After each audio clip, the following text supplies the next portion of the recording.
iyaha sa evaluate imong capacity kung kaya ba nimo i-accept kanang imong gipangayo.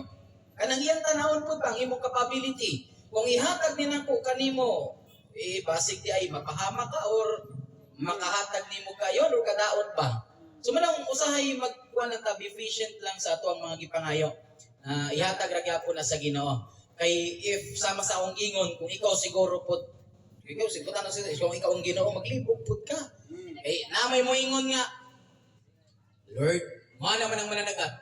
May tagti ni muwan Lord. Umanang managat nga may tagti muwan. Ingon man pud ang manguma nga may tagmuuan ni Lord para motubo ni akong yuta ikaw ang Ginoo be. Say man unahon nimo. Di ba? Maglibog pud ka. Or sayo napoy mo ingon. Maingon pud ta nga bahala way kwarta Lord basta may lang mga lawas walay magkasakit sa akong pamilya. Yang doktor na nagtukod sa ospital, mana man po ito. Lord, may tagnay magpa-check up ron. Ay, mapangitan sa giro. Para may magpatambal din. Makwarta ko. Kaya muna naon, kung ikaw ang gino maglipog, sabi ako, kung ano ito,